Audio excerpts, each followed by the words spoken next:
नमस्कार साथियों, स्वागत है आपके अपने YouTube channel amazing fact of GS with Sonu sir. आज हम मानव मस्तिष्क की श्रृंखला का तीसरा भाग लेकर आए हैं और इसमें हम मध्य मस्तिष्क, पश्चिम मस्तिष्क और इसके साथ में मेरुरज्जु का अध्ययन करेंगे। कई बार आपके एग्जाम में यहां से क्वेश्चन आते हैं और हम उनका सही जवाब नहीं दे पाते हैं। इसका बच्चों कारण होता है कि हम गौर करते हैं सेरिब्रम पर,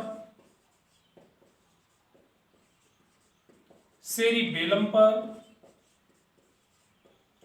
मेडुला पर या और भी जो मस्तिष्क के भाग हैं उन पर हम गौर करते हैं। और ये सत्य भी है क्योंकि हम बड़ी आसानी से इन चीजों को समझ लेते हैं और पकड़ लेते हैं और आसानी से हम इनको पढ़ सकते हैं। सबसे पहले हम एक क्वेश्चन देंगे और उस क्वेश्चन के साथ में उसका सॉल्यूशन करेंगे। देखते हैं, पहला क्वेश्चन होता है कार्पोरा क्वाड्रिजेमिना।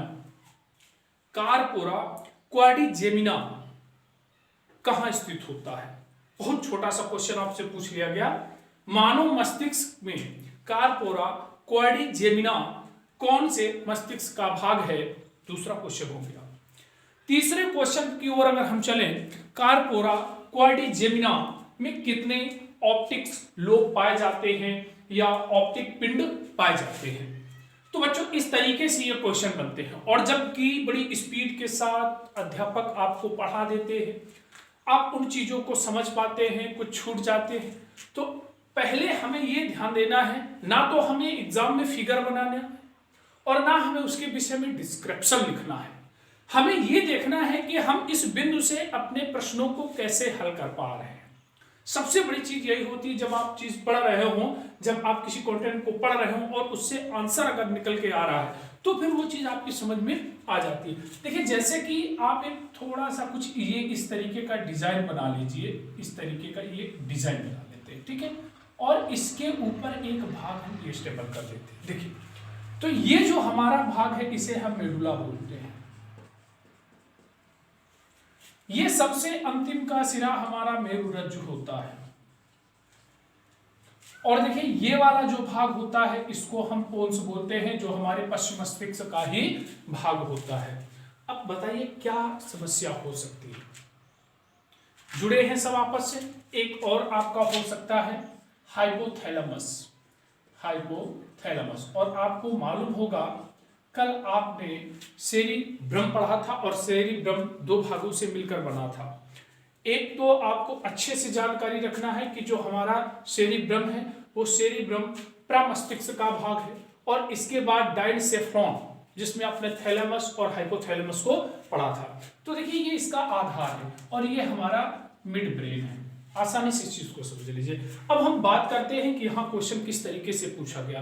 तो देखिए, कार्पोरा क्वाड्रिजेमिना एक पॉइंट हमने उठाया। दूसरा पॉइंट हम उठा लेते हैं सेरिब्रल पेंटिकल। सेरिब्रल पेंटिकल के विषय में आपसे क्वेश्चन कैसे पूछ सकता है एग्जाम में? मध्य मस्तिष्क का कौन सा भाग, मध्य मस्तिष्क का कौन सा भाग मस्तिष्क के अन्य भागों को मेरुरज्जु से जोड़ता है? तो फिर आपको बताना होगा सेरिब्रल पेंटिकल। सेरिब्रल पेंटिकल मस्तिष्क के अन्य भागों को मेरुरज्जु से जोड़ता है। दोनों क्वेश्चन हमारे कवर हो गए। हेडिंग डाल के आसानी से हम लिख सकते हैं। लिखिए जी, मध्य मस्तिष्क मिड ब्रेन, जिसे मेसेनसेफ्लॉन भी कहा जाता है, जिसे मेसेनसेफ्लॉन भी कहा जाता है। मानव मस्तिष्क का सबसे छोटा मस्तिष्क मध्य मस्तिष्क को कहा जाता है। मध्य मस्तिष्क सेरिब्रल पेंटिकल से व सेरिब्रल पेंटिकल व कार्पोरा क्वाड्रिजेमिना से मिलकर बना होता है। हेडिंग में हम लोग सेरिब्रल पेंटिकल लिखेंगे और उसके आगे लिखेंगे सेरिब्रल कार्टेक्स को, सेरिब्रल कार्टेक्स को मस्तिष्क के अन्य भागों तथा मेरुरज्जु से जोड़ता है। सेरेब्रल कॉर्टेक्स को मस्तिष्क के अन्य भागों तथा मेरुरज्जु से जोड़ता है। ठीक, अब दूसरा पॉइंट हम लोग लिखेंगे कार्पोरा क्वाड्रिजेमिना। कार्पोरा क्वाड्रिजेमिना लिखिए। प्रत्येक मानव मस्तिष्क में 4 ऑप्टिक लोब्स होते हैं। 4 ऑप्टिक लोब होते हैं जिन्हें हम संयुक्त भाषा में कार्पोरा क्वाड्रिजेमिना कहते हैं। हो गया। अब इसी के नीचे पॉइंट में हम लोग लिखेंगे कार्पोरा क्वाड्रिजेमिना दृश्य व श्रवण शक्ति पर नियंत्रण के केंद्र होते हैं। दृश्य व श्रवण शक्ति पर नियंत्रण के केंद्र होते हैं। अब देखिए पश्च मस्तिष्क की बात करें। अब हमारा क्वेश्चन यहां से उठेगा। देखिए पश्च मस्तिष्क जिसे हम हैंड ब्रेन या रोहम्बेन सेफ्लॉन बोलते हैं। रोहम्बेन सेफ्लॉन क्वेश्चन यहीं से मैं बनाऊंगा और बहुत इजी भाषा में आपसे क्वेश्चन बनाऊंगा। देखिए अब इसमें भी 2 भाग हैं। एक का नाम है सेरिबेलम और दूसरे का नाम है मेडुला ऑब्लोंगेटा। इसके भी 2 भाग हैं। पहला है सेरिबेलम और दूसरा है मेडुला ऑब्लोंगेटा। अब देखिए अगर हम मानव मस्तिष्क के सबसे बड़े भाग की बात करते हैं तो जवाब आ जाता है सेरिब्रम। यहां से क्वेश्चन बनता है मानव मस्तिष्क का दूसरा सबसे बड़ा भाग कौन सा है? तो सेरिबेलम मानव मस्तिष्क का दूसरा सबसे बड़ा भाग होता है। इसके अगर हम वजन की बात करें तो लगभग 150 ग्राम का होता है, जबकि मानव मस्तिष्क का कुल औसत वजन जो होता है वो 1400 ग्राम से 1450 ग्राम तक होता है। तो हमारा सेरिबेलम यहां से एक पॉइंट कवर होता है, यानी सबसे जो दूसरे नंबर पर आएगा, दूसरा सबसे बड़ा भाग। ठीक, अब देखिए काम क्या है सेरिबेलम का? तो शरीर का संतुलन बनाए रखना। शरीर का संतुलन बनाए रखना किसका काम है? सेरिबेलम का। तो सर एक बात और देख लीजिए, अगर आपसे कभी पूछ देता है तो आपने एक बार सेरिबेलम को पढ़ लिया, सेरिबेलम के बाद हाइपोथैलेमस को पढ़ लिया जो ताप नियंत्रण में भी सहायक था, हाइपोथैलेमस, और हाइपोथैलेमस के बाद आपने आंतरिक कर्ण को भी पढ़ लिया, आंतरिक कर्ण। ये सभी जो हैं, ये सभी मानव में संतुलन स्थापना का कार्य करते हैं। अब एक पॉइंट और इस पे हम देखेंगे, ऐच्छिक पेशियों का क्रमाकुंचन। ऐच्छिक पेशियों का क्रमाकुंचन। तो देखिए सेरिबेलम हमारी जो वॉलंटियर मसल्स होती हैं, हमारी जो वॉलंटियर मसल्स होती हैं उनके संकुंचन का नियमन करता है, उनके संकुंचन का नियमन करता है। तो हमारा यहां से पॉइंट कवर हो जाता है। अच्छा ये चीज तो आप सभी को मालूम ही होगी कि अगर आपसे पूछ ले ऐच्छिक पेशियां क्या होती हैं, तो वह पेशियां जो हमारी इच्छा अनुसार कार्य करती हैं उन्हें हम ऐच्छिक पेशियां कहते हैं। अब इसका सेकंड पार्ट होता है मेडुला ऑब्लोंगेटा। मेडुला ऑब्लोंगेटा होता क्या है? देखिए अभी मैंने आपको बताया मस्तिष्क का यह वाला भाग, इसे हम मेडुला ऑब्लोंगेटा बोलते हैं। इसका कार्य होता है रक्तदाब नियंत्रित करना, आहार नाल के क्रमाकुंचन को नियंत्रित करना, ग्रंथि स्राव नियंत्रित करना। क्वेश्चन यहां से बन जाता है। कई बार आपने सुना होगा मनुष्य में कितनी प्रकार की ग्रंथियां पाई जाती हैं। तो मनुष्य में 3 प्रकार की ग्रंथियां होती हैं। एक को अंतःस्रावी, दूसरे को बाह्यस्रावी और तीसरे को अगर हम कहते हैं तो हम उसे मिश्रित ग्रंथि के नाम से जानते हैं। अब देखिए चौथा नंबर हृदय की धड़कन, यानी हृदय की धड़कन को नियंत्रित करने वाला मस्तिष्क का कौन सा भाग है? Medulla oblongata. मस्तिष्क का कौन सा भाग रक्तदाब को नियमित करता है? Medulla oblongata.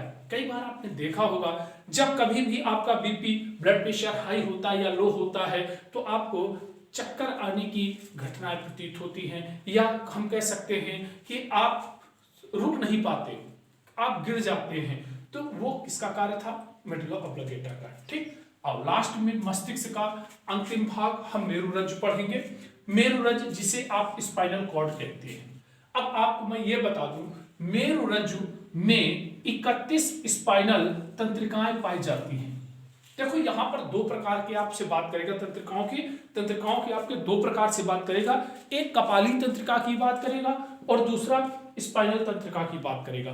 तो मस्तिष्क में देखिए क्वेश्चन कैसे घुमा के पूछेगा, मस्तिष्क के कौन से भाग में 31 स्पाइनल तंत्रिकाएं पाई जाती हैं? मेडुला ऑब्लांगेटा में, मेरुरज्जु में, सेरिबेलम में, या आपसे पूछ सकता है कार्पोरा क्वाड्रिजेमिना में। तो आसानी से आप जवाब दे सकते हैं किसमें, स्पाइनल से ही मालूम पड़ जाएगा, ठीक है। या कभी कभी आपसे दे देगा मेरुरज्जु में जो स्पाइनल तंत्रिकाएं हैं या मेरुरज्जी तंत्रिकाएं हैं, इनकी संख्या कितनी होती है? तो 31 होती है। जहां क्रेनियम की बात करते हैं, कपाली तंत्रिका की बात करते हैं, तो कपाली तंत्रिका की संख्या 12 थी। कितनी थी? 12। चल सर एक बात और करते हैं, प्रतिवर्ती क्रिया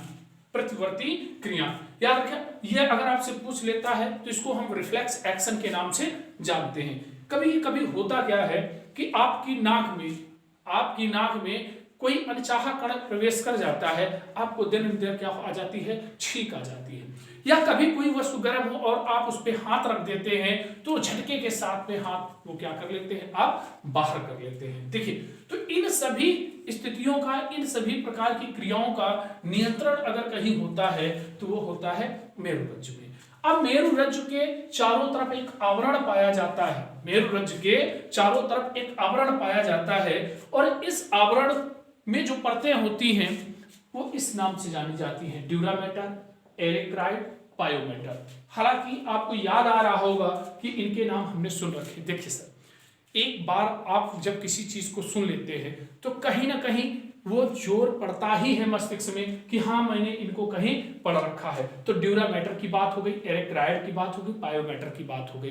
देखिए अगर हम इन परतों की बात करें तो हमें याद आया मेनिन्जेस, और मेनिन्जेस को हमारे 3 लेयर में बांट दिया गया था। ध्यान रखना, पेरिटोनियम के अलावा अगर हम देखें तो 3 था, ड्यूरामेटर, एरेक्राइड और पायोमेटर। आपको याद होगा मैंने कहा था मस्तिष्क में कौन सी लेयर ऑक्सीजन पहुंचाने का कार्य करती है, तो वो था हमारा पायोमेटर। अब देखिए इस मेरुरज्जु में एक केंद्रीय नाल होती है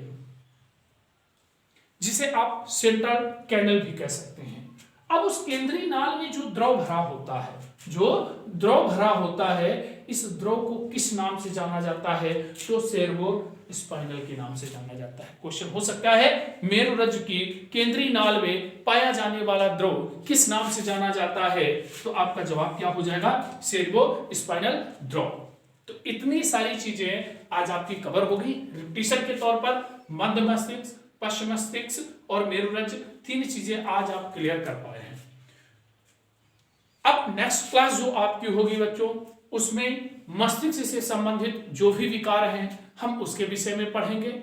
और तब तक आप इसका रिवीजन कर लीजिए और जो भी मैंने पार्ट पढ़ा है एक बार इनका अध्ययन कर लीजिए, क्योंकि डिसीज के तुरंत बाद हम इनका एक बार प्रैक्टिस पे जरूर इनका करेंगे। ठीक है, तब तक के लिए धन्यवाद।